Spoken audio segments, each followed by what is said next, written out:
Buenas tardes. Continuamos en nuestra jornada de medicina Lanzarote 2024 como homenaje al doctor José Molina Orosa.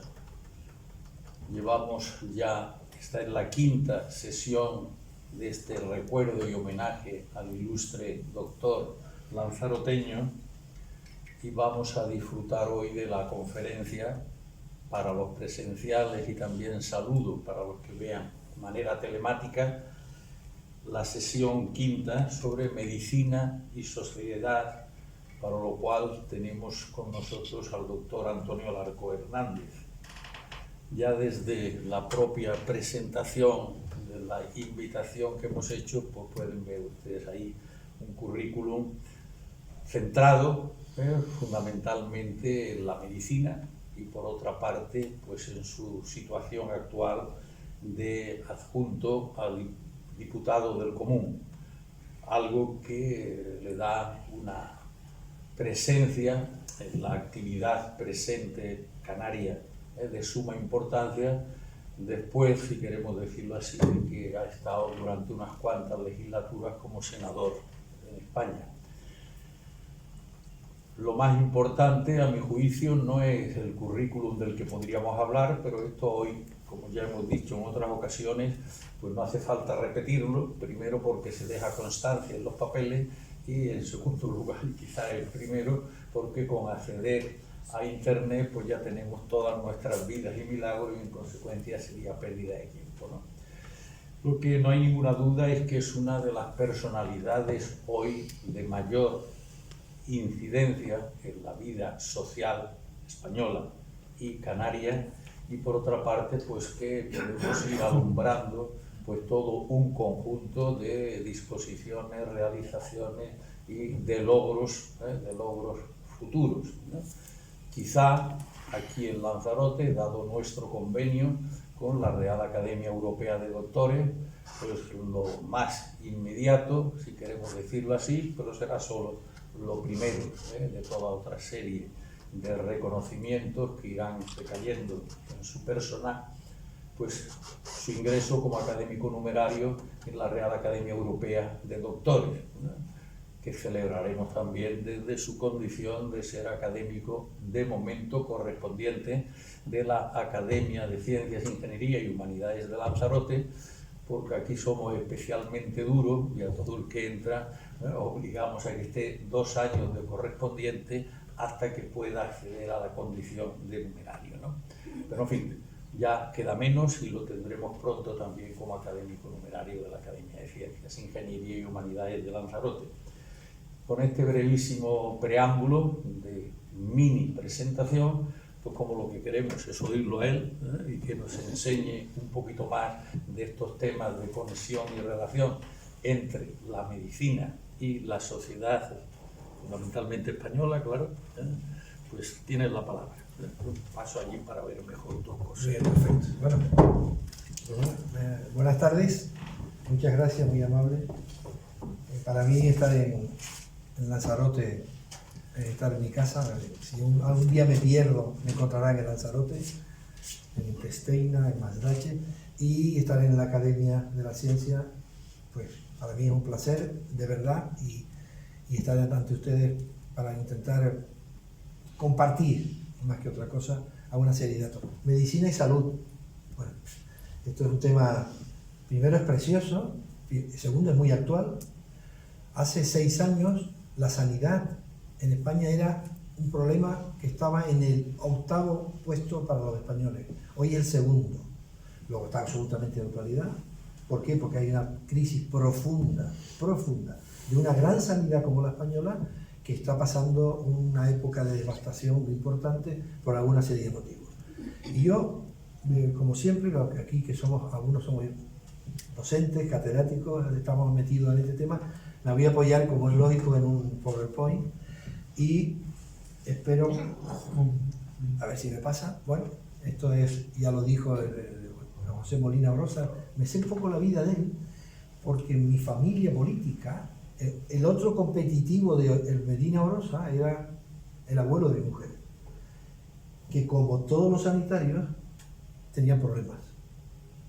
Detrás de un problema de un médico nunca hay un enfermo, hay otro médico de tu misma especialidad. Nunca hay un enfermo. Detrás de un problema de un político no hay un ciudadano, sino hay un político de tu propia. Y eso es clásico y aquí también se dio. Pero bueno, eran dos personalidades en su época que crearon una escuela importante de salud, de ayudar en una época crítica como vinieron aquí. Y bueno, al final era lo que era. Y quería transmitir un poco que efectivamente yo no vengo aquí a enseñar, cada día lo hago menos, yo vengo a compartir vivencias. Y si de esas compartir vivencias puedo enseñar algo, bienvenido sea. Y eso es mi intención siempre que lo hablo cada día. Bueno, el tema de la sanidad, aquí hay una discusión, me voy a poner de pie si me lo permiten, porque estoy más acostumbrado a hablar de pie. Si salud y sanidad son dos cosas distintas. La salud, para la salud, la sanidad solamente aporta el 40%. Concepto equivocado. ¿Me puedo levantar? No sé si... Sí. Bien. Entonces quiere decir que hay que clarificar un poco qué significa eso. La salud una cosa y la sanidad otra. ¿Es la sanidad lo que más salud crea? No. ¿Es la sanidad donde más dinero se gasta? Sí. Y sin embargo no crea del 100% de nuestra salud, no llega al 40%. Y es un concepto que hay que cambiar. Y después quería un poco comentarles, porque esto es muy variado, la sanidad y la salud interfieren transversalmente todo tipo de cosas, el medio ambiente, la solubilidad, la salud pública, etc. Para ello, para poder hablar de esto, pues hay que ir a la literatura de estos temas. Y aquí les he puesto claramente lo último que he tenido acceso. ¿Por qué? ¿Por qué me puedo permitir yo hablarles a ustedes con tranquilidad de mi experiencia? Porque tengo experiencia, tengo años, no hablo de memoria, y hablo de mis vivencias, y por una serie de circunstancias que antes dijo mi compañero, he estado en política. Yo creo que yo he descubierto con los años que dedicarse a los demás merece la pena. Y es lo que hago. En sanidad, en medicina, me dedico a los demás. En política, para mí la política es dedicarse a los demás. Y he tenido la oportunidad, porque la vida es así, coincidir una serie de responsabilidades sociopolíticas importantes que me ha permitido ser una esponja en donde la he llenado de un montón de ideas, de cosas y de vivencias. Y esto es lo último que ha salido el tema del sistema sanitario español. Para poder hablar de algo hay que medir. Y para poder medir hay que tener parámetros que midan. No es cuestión de decir voy a estudiar la estadística, hay que tener parámetros que midan. Y los parámetros que midan hay que validarlos. Eso se llama sociología. Validarlo. Para validarlo se tarda tiempo. Y validar no significa que lo valido yo porque lo digo, sino que la literatura te permita que cuando tú preguntas la edad, que antes estábamos hablando, mide cosas. Si no, no la haga la pregunta. Y los estudios de esos carecen montones. Y aquí está un poco expresado lo que significa, lo que afecta a la salud en general. Como verán ustedes, ahí la sanidad casi no sale a hospitales. Afecta todo, determinantes estructurales, determinantes intermedios, determinantes de sexo, etc. Con lo cual, estaríamos hablando de todas las ramas científicas, de todas, para poder expresar un poco lo que es la sanidad. Lo que sí es importante es que en temas de salud y sanidad, los localismos no tienen ningún futuro. Ninguno. Cero. Lo siento. Ninguno. No aporta nada. Son medidas globales. ¿Y qué es Canarias? Lanzarote, pero ¿qué es España? Que además muchas veces hablamos, porque Europa dice, cuando Europa dice lo decimos nosotros. Somos el tercer país europeo. Pero sin embargo seguimos diciendo, Europa dice que el PIB es no sé qué, no. Cuando Europa dice que el PIB es tal, lo decimos nosotros. ¿Qué es eso? ¿Qué significa? Que lo que hay en estos momentos en los países signatarios del Tratado de Lisboa, que es lo que nos rige en nuestra vida, incluido en Lanzarote, y que yo participé, por cierto, como portavoz de Sanidad en Lisboa, porque fue en Lisboa donde se firmó maravillosos actos del tema del Tratado de Lisboa, dice que lo que hay es un distrito único sanitario europeo. O sea, que Lanzarote está dentro de un distrito único sanitario europeo. ¿Está todo desarrollado? No. Y ahora más hay que hablar de globalización de los datos, la Europa de los datos. Para ello hay unos principios. El 2030 lo verán, cuando uno habla de Europa 2030 es sagrado. Porque en el 2030, y eso es simplemente una forma de medir un espacio determinado en política y en economía importante. Y en términos de la salud también. Es importante decir una cosa, la salud es un derecho que solamente tiene el 20% de la población mundial, o sea que es un lujo. El 80% de la población mundial Bueno, estos son los datos, perdón, el 2030 es lo que Europa, por lo tanto España, se compromete a hablar, cuando hable de salud, a crear, que no lo voy a leer la diapositiva, este tipo de cosas.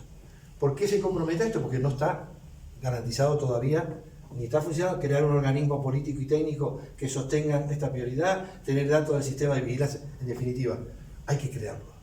Y se pone 2030 porque es un parámetro de medida de 10 años, y en el 30 parece que Europa va a descubrir el mundo, porque todo se refiere al 2030. Pero en salud también.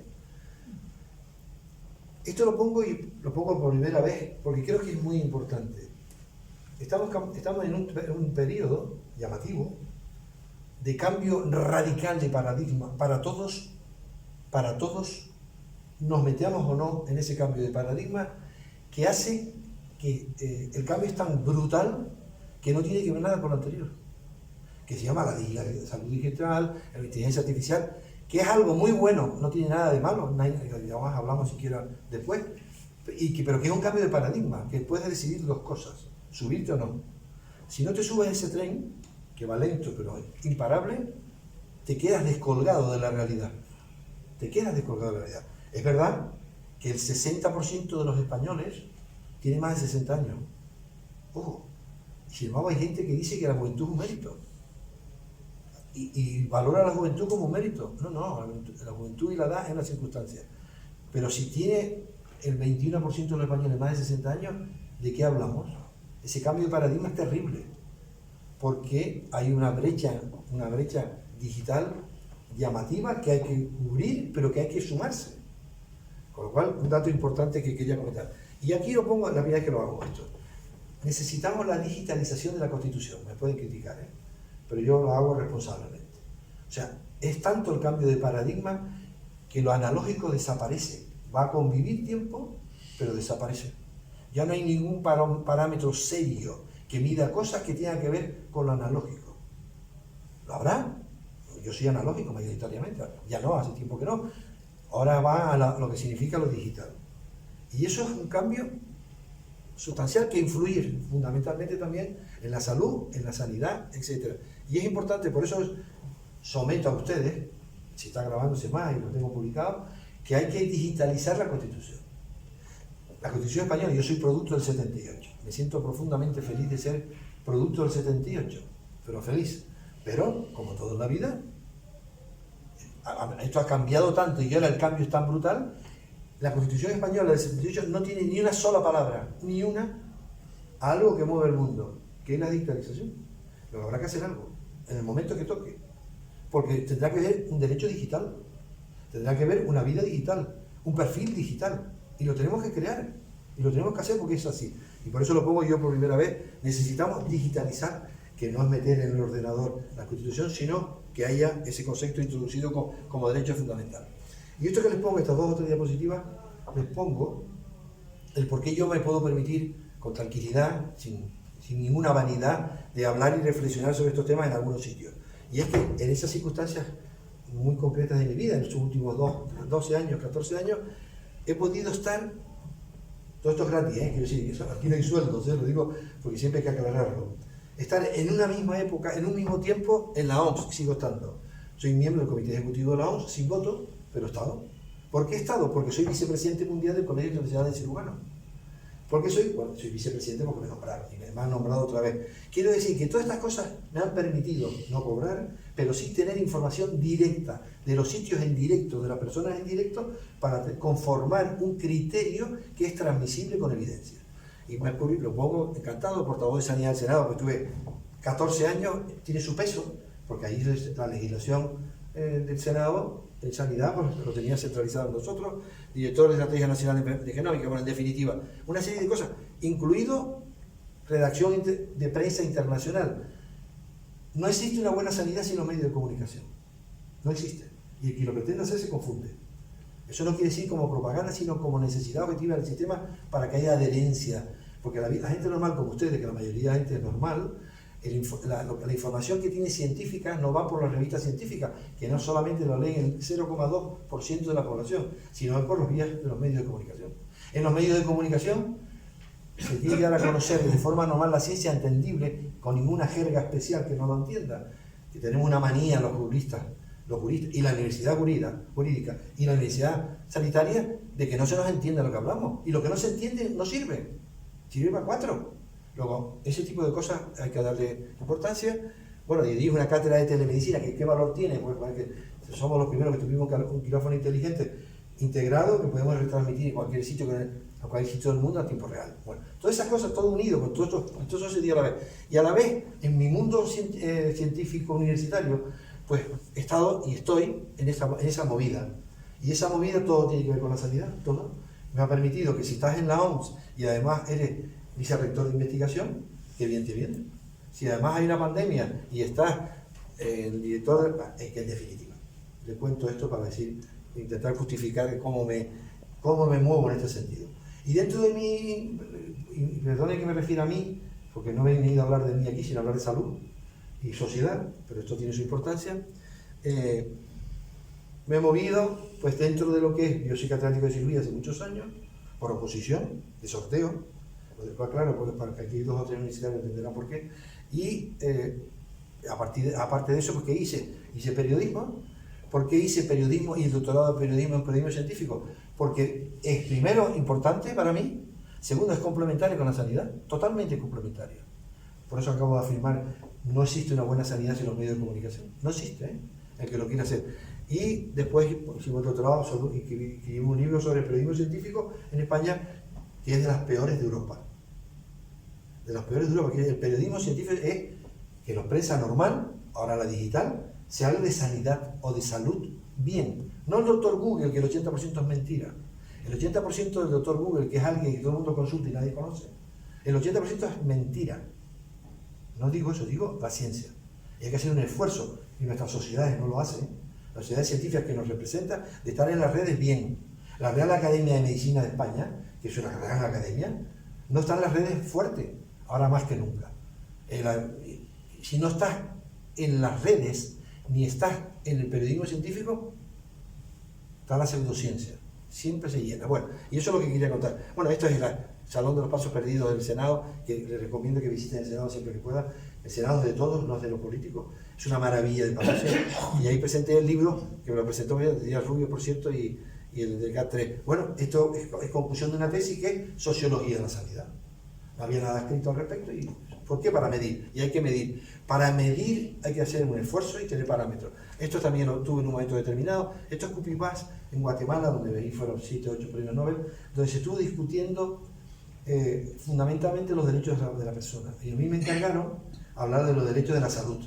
Y lo llevé con mucho agrado y tuvimos mucha trascendencia para meterlo como derecho fundamental. Y también a la vez, dentro del parlamentarismo mundial y europeo, hay un organismo que son organismos asesores del Banco Mundial y del Fondo Monetario Internacional, que está formado por diputados en democracia del mundo, elegidos por los propios diputados demócratas. Y tuve la suerte de que me eligieron vicepresidente, que tiene el valor que tiene, que es que pude hablar en Washington de salud. Washington es el Fondo Monetario Internacional, que tendrá que ver el dinero, pues, totalmente, la economía y la salud están tan relacionadas, que es un matrimonio indisoluble que no lo puede resolver, no lo puede disolver ni la ley del divorcio, nunca. Bueno, y después quería decir, y me acelero un poquito más porque veo que estoy dándole muchas vueltas, el conocimiento que no se comparte no tiene valor. No tiene valor. Eso de que yo sé mucho, pero lo sé yo, y no se comparte no tiene valor, con lo cual hay que hacer el esfuerzo de compartirlo y que sea entendible. Tiene que ser entendible, no... Y otro cambio radical de paradigma que tiene que ver con nuestra universidad, con la salud y con todo es que la ciencia no está en la universidad. Antes estaba exclusivamente en la universidad, ahora está en las redes. Quiere decir que cualquiera, es el acto democrático más importante que he visto en mi vida, que es cualquier condición económica, cualquier condición sexual, de color, de piel, de raza, puede conectar con la ciencia a tiempo real con un teléfono móvil. Eso es un cambio radical. Antes, en mi época, algunos de mis compañeros seguro, para hacer una tesis tenías que pedir bibliografía a Bethesda. Para pedir bibliografía, la primera era si te comprabas un libro en inglés. El que tenía un libro en inglés bueno se separaba de los compañeros.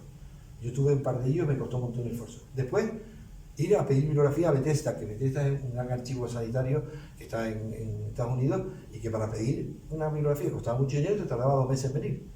y después era el que viajaba al extranjero. Bueno, pues eso ya cambió. Desde Lanzarote a tiempo real yo puedo conectar, esta charla se puede estar viendo no sé si ganarían algo viéndome, pero en Australia a tiempo real. Y un Masái,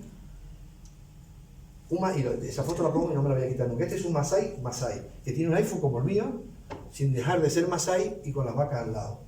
Estaba conectado, si quiere, con Harvard a tiempo real. No, es muy importante.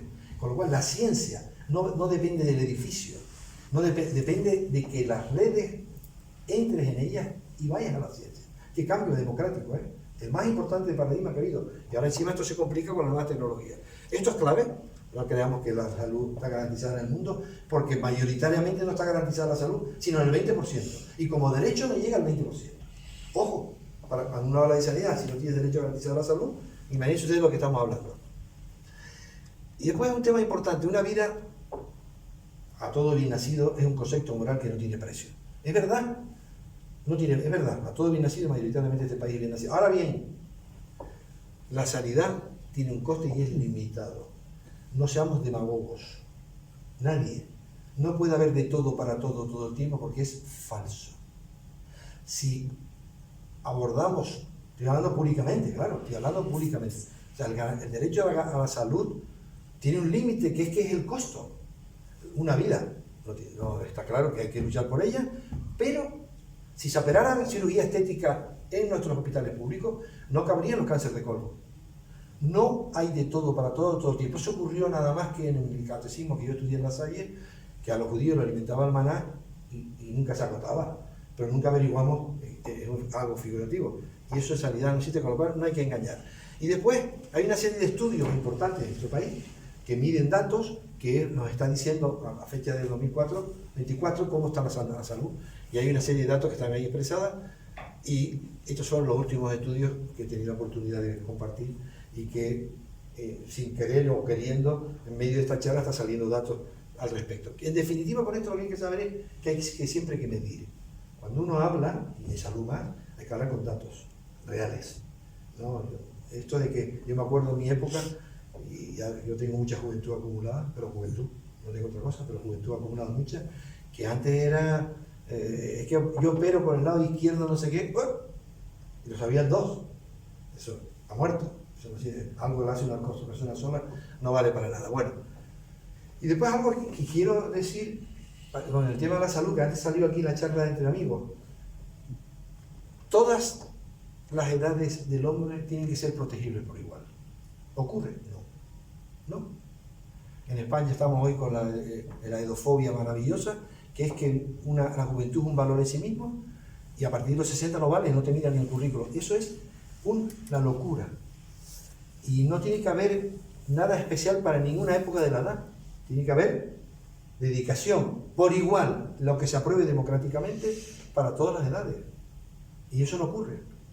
Y hay que hacerlo. Por eso los niños, la juventud, quieto ahí. Es una circunstancia de un proyecto vital. Por eso ahí pongo pediatría y geriatría. En España no hay geriatras.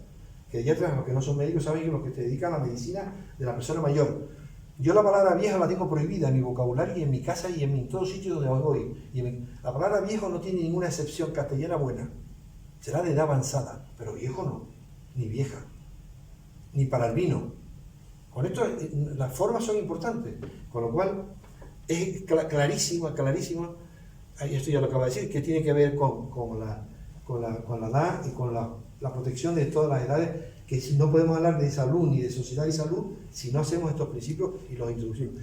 Si ustedes ven, mayoritariamente lo que les estoy hablando, casi todo es más una actitud que economía. O sea, casi todos los cambios importantes que hay que hacer en salud y sanidad y sociedad importantes son de coste cero. Mayoritariamente, ¿verdad? Que operar a un enfermo o un hospital, una cama cuesta mucho dinero, pero el cambio sustancial hay que hacer. Este es el que le digo, este es el libro también, un libro nuestro, producto de la tesis doctoral, donde en el 98 hablamos del periodismo científico en España. La conclusión primera era un desastre. El periodismo científico en España era de los peores que había en Europa. Bueno, en definitiva, la jerga médica hay que cambiar con ella, y la sanidad que tenemos es importante circunscribirla, incluida en Lanzarote. Tenemos la sanidad europea porque somos ciudadanos europeos. Primer concepto importante que tenemos que aclarar. Esa sanidad europea está introducida en una serie de organismos que tienen el valor que tienen, pero que están ahí. Y hay que contar con ellos. Y después, un Distrito Único Sanitario Europeo. Esto es el Senado de Lisboa, donde está todo el Tratado de Lisboa.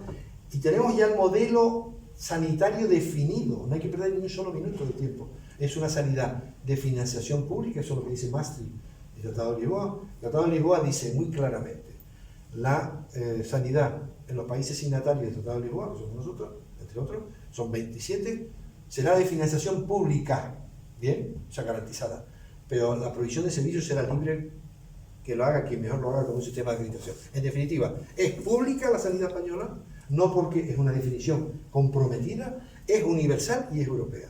Esas tres cosas son claves y no hay que perder ni un solo minuto en discutirlas. Cuando uno ve manifestaciones en Madrid, sobre todo, que la sanidad se está privatizando, es falso.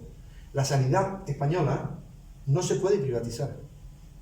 Puede haber sanidad privada, que es otra cosa.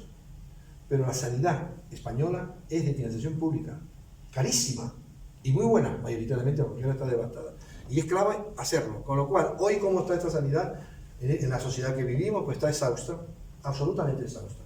Después del COVID, de la COVID, está exhausta y no se ha repuesto. Y habiendo aquí un catedrático de psiquiatría, nosotros aprobamos en el Senado por mayoría absoluta una estrategia nacional de reconstrucción psicológica de este país.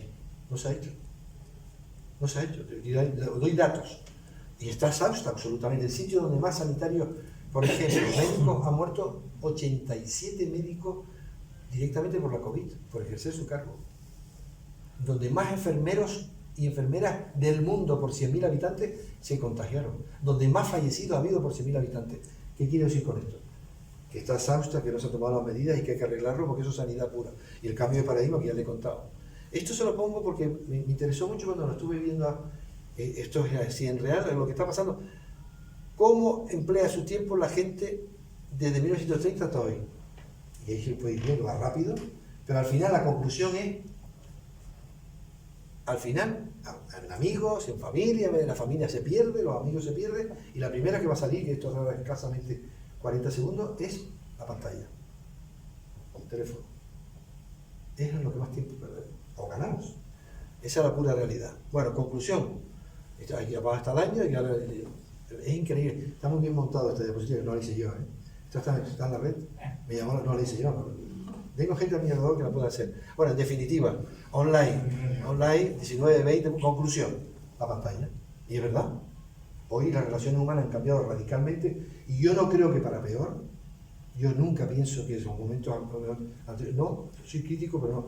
A mejor, nunca ha habido un país más solidario que este país. Nunca ha habido más donaciones de órganos. Somos 32 años seguidos, y yo hago trasplante de páncreas hace 30.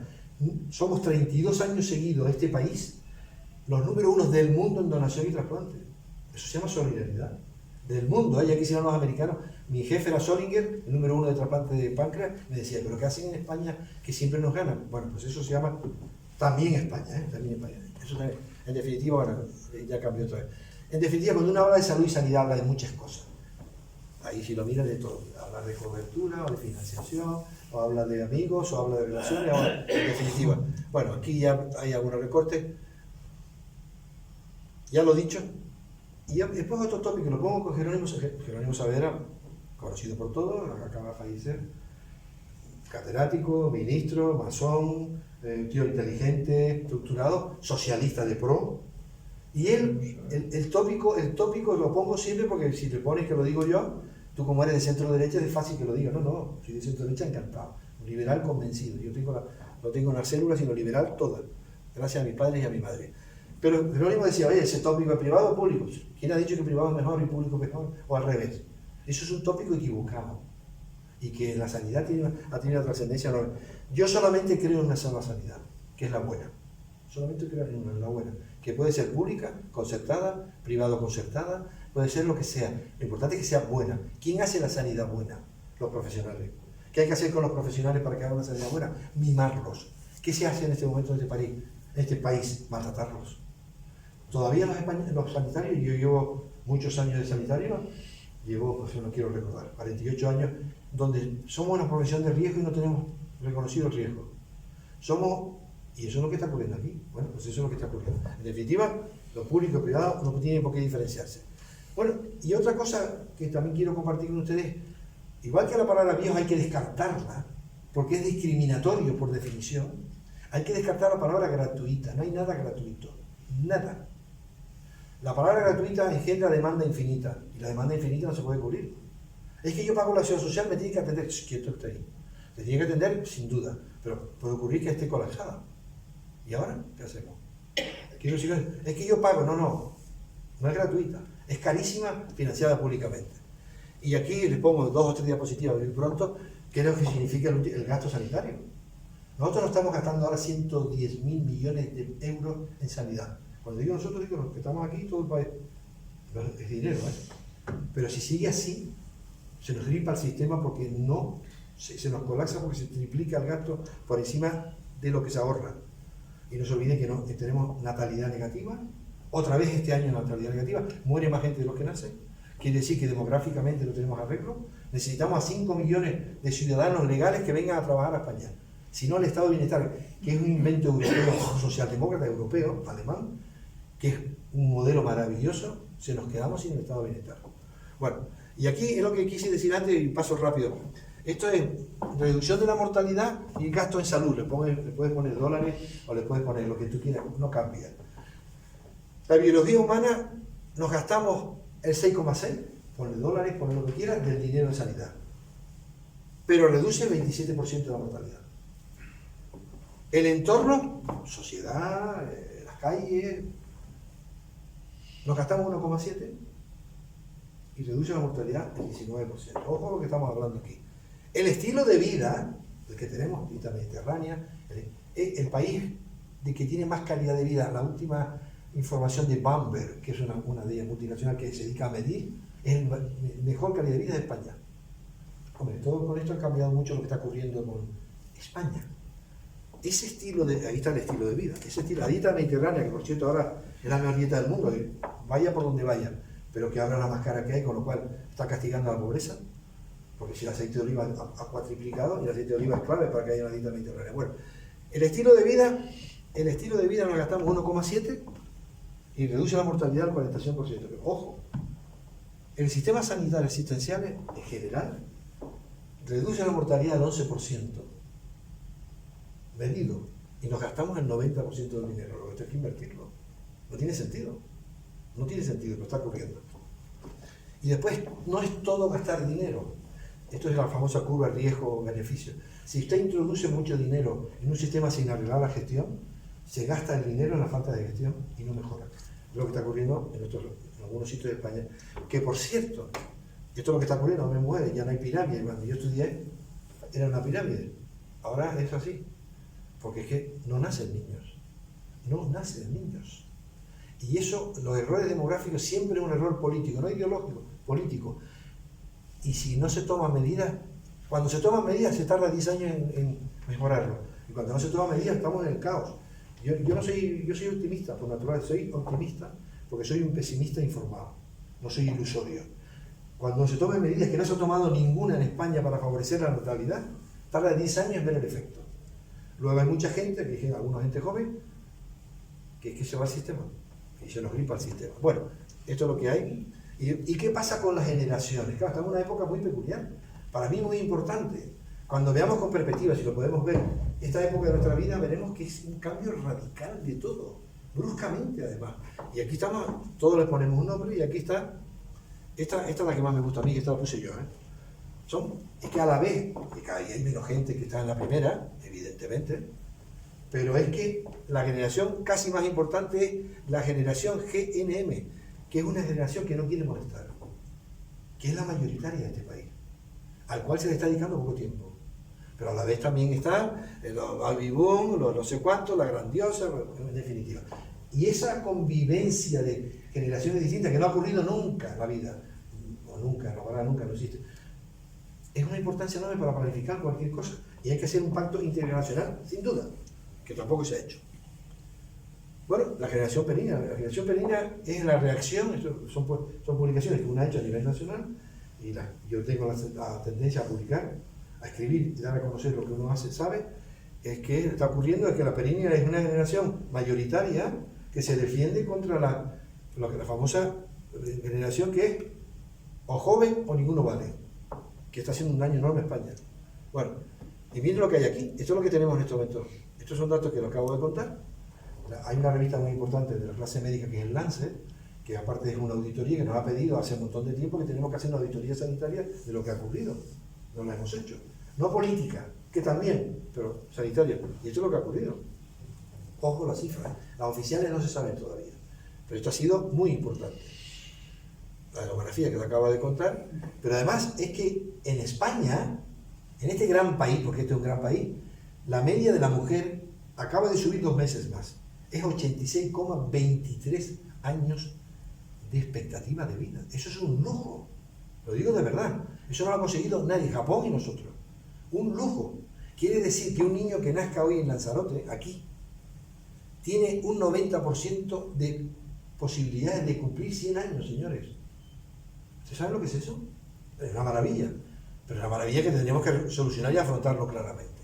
Y en España hay más de 500.000 de mujeres que tienen 100 años. Y dices, bueno, es que es cumplir años por cumplir. No, con calidad de vida. Por eso dije lo de la edad que seguramente saldrá. Bueno, en definitiva, esto es lo que está ocurriendo aquí en Canarias. Y voy más rápido porque estas no son buenas diapositivas, pero es que son los últimos datos. Una cosa que ha ocurrido, vamos a ver.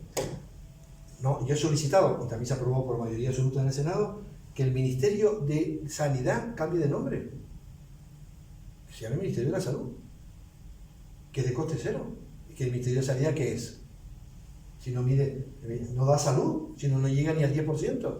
Que se cambie. No es conceptual, es real. Y hay que hablar de One Health, hay que hablar de una sola sanidad. ¿Qué es hablar de una sanidad? Hay que hablar de la sanidad humana, pero la sanidad veterinaria y medioambiental. No en vano, una zoonosis fue lo que nos ha matado a más de 100.000 ciudadanos en España, que es el coronavirus, una zoonosis, ¿no? Con lo cual, vamos a poner a adaptar, y esto es de coste cero, pero no se ha hecho tampoco, y se aprobó. ¿Sabes lo que ocurre a un gobierno cuando no cumple lo que se aprueba en las Cortes? Nada.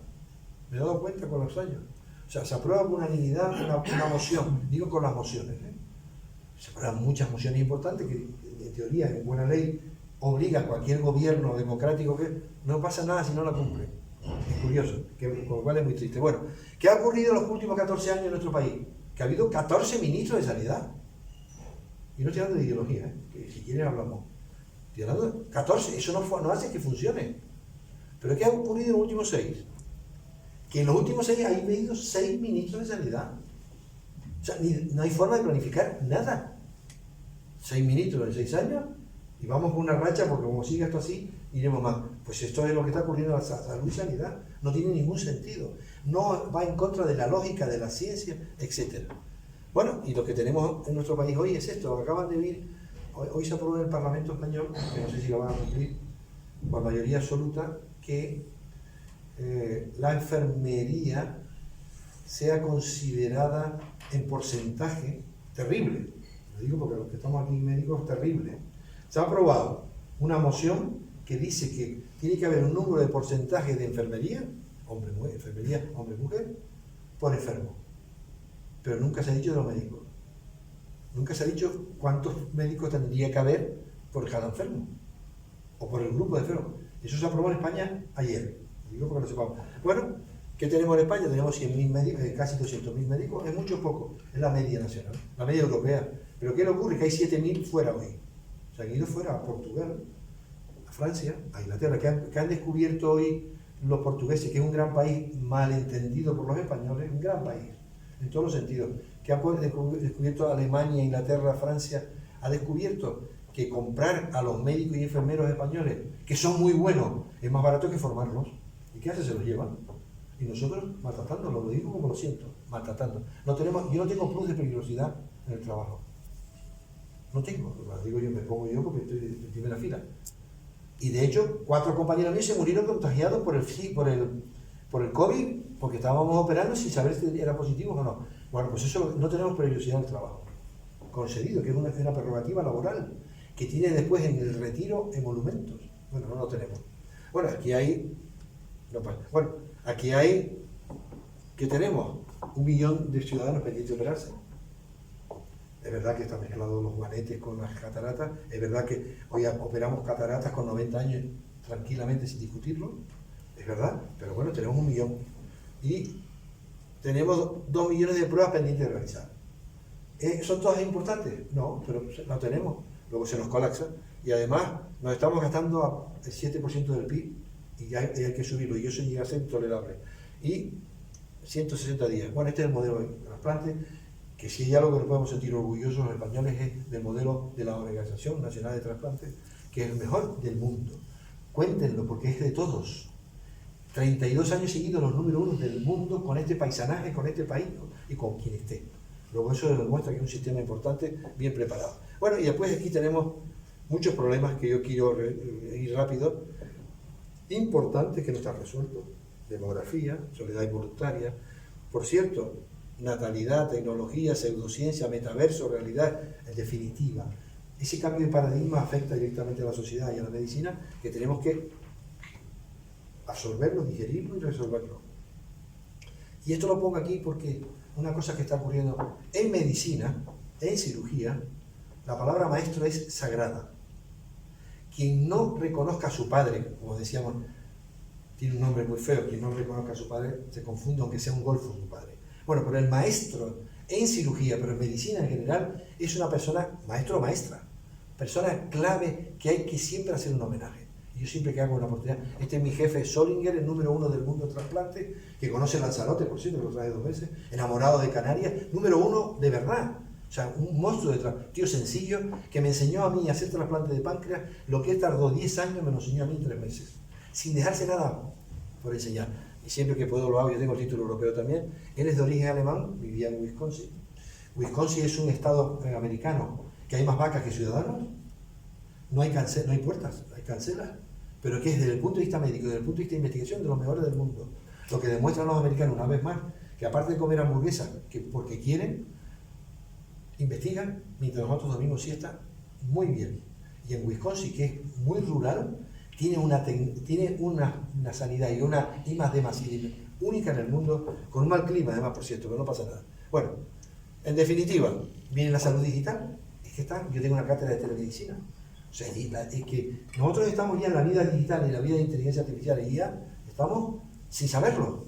Para venir yo de Tenerife aquí, vine usando inteligencia artificial, yo no, el piloto. Para operar una laparoscopia que hice ayer o antes de ayer, usé inteligencia artificial.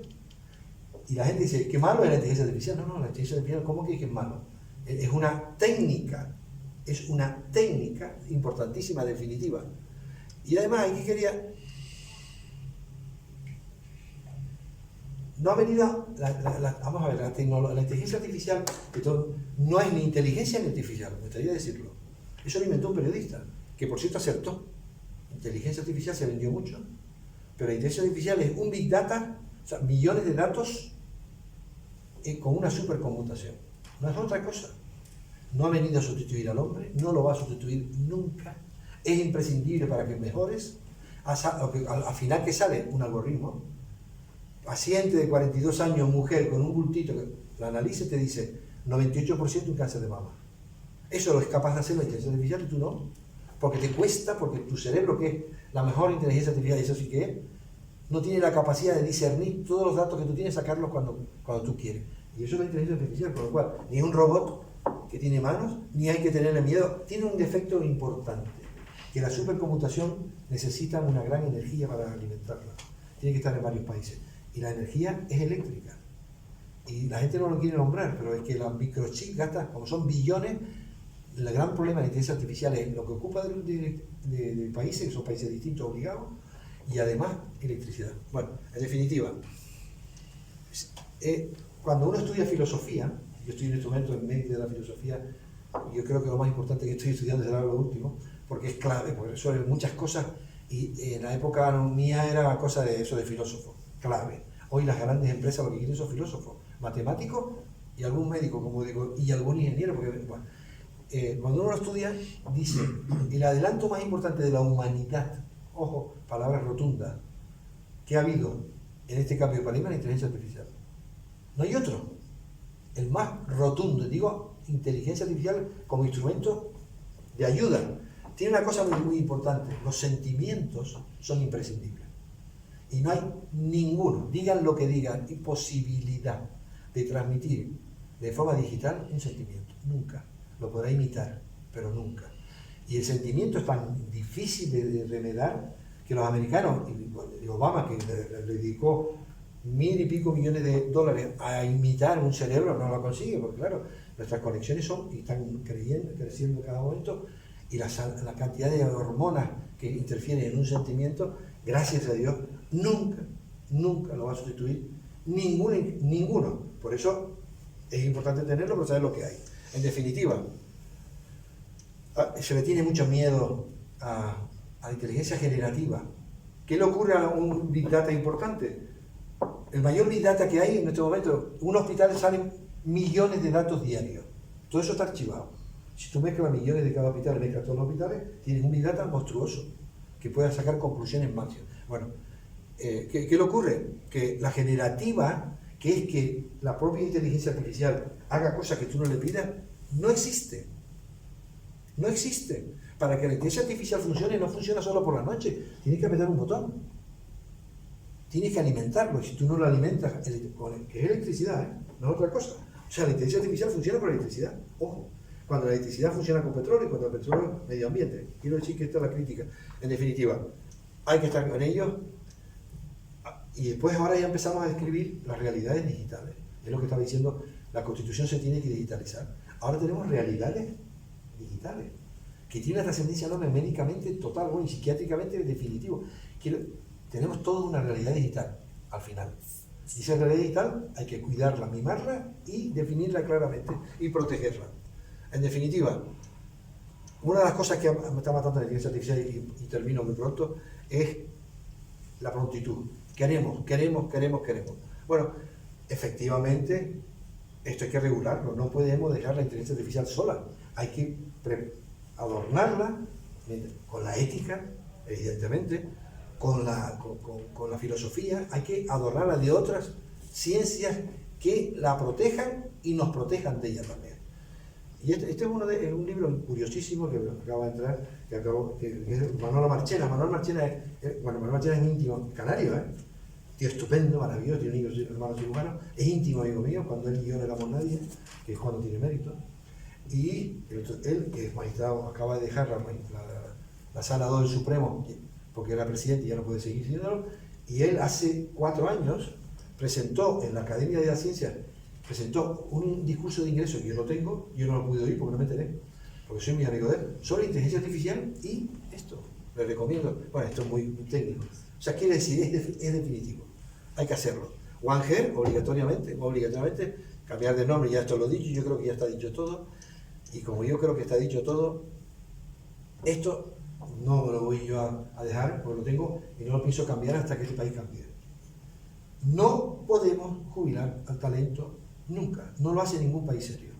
El derecho a jubilarte es un derecho intocable y cuanto más bajo lo tengas garantizado por Constitución, mejor, pero la obligación a jubilarse no lo podemos permitir ni un día más, porque este país está descabezado de talento, porque sí.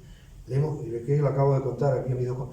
Le hemos ganado en los últimos años de la vida, en los últimos 40 años de vida de este país, ha ganado 17 años a la vida.